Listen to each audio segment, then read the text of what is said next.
are looking at every bad faith actor that has deliberately created and propagated falsehoods about Dominion and the processes that we were involved in. Our legal team is looking at, frankly, everyone, and we're not ruling anybody out. This is just the second suit that we have filed.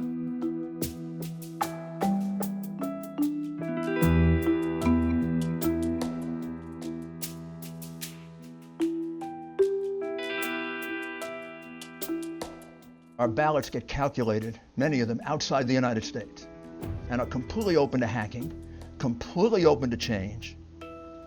And it's being done by a company that specializes in voter fraud.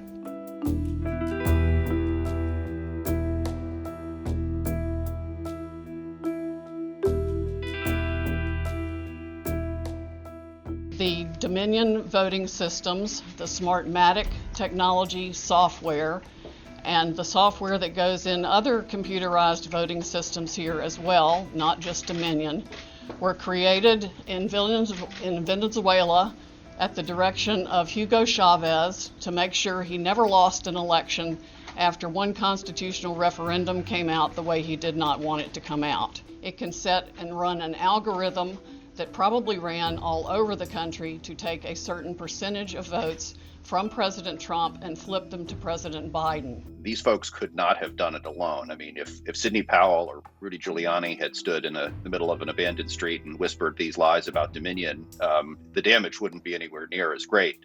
But a lot of folks handed them a megaphone, and a very loud megaphone, on cable news shows and on the internet. And we are looking at each and every one of them. We're looking at what did they know at the time that they put these folks on the air to spread these lies? And at what point did it become reckless for them to give a platform to them? And in many instances, many of the hosts of these shows and many of the anchors of these programs said these lies in their own words. They adopted them as their own and they tweeted them. And so they have their own individual responsibility, quite apart from putting these folks on the air. We're looking at all of them. We haven't ruled anybody out, but you could certainly expect there will be more lawsuits in the weeks ahead.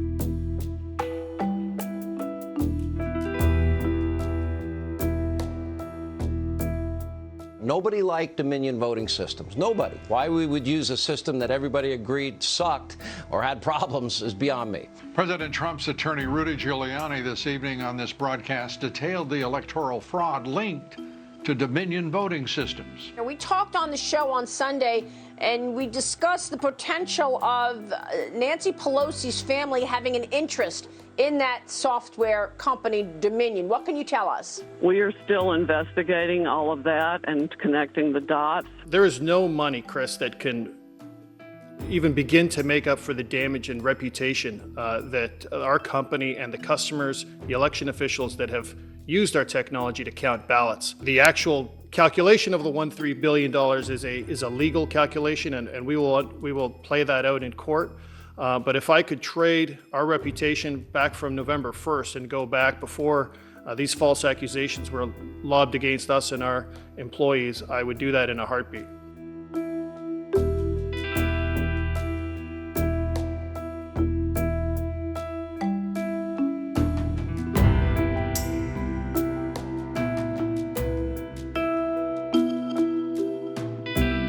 Our space is so highly regulated.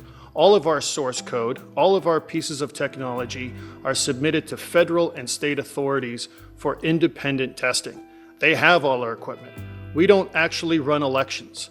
We supply technology for election officials to help voters vote and to help count paper ballots. However many millions of Americans are looking at the past election and they don't believe the result, the ultimate goal here is for them to understand how the process actually works, and the fact that there is one paper ballot for every vote cast in all of the territories and states that we've serviced through election officials, and that the count actually was correct. That's the ultimate goal.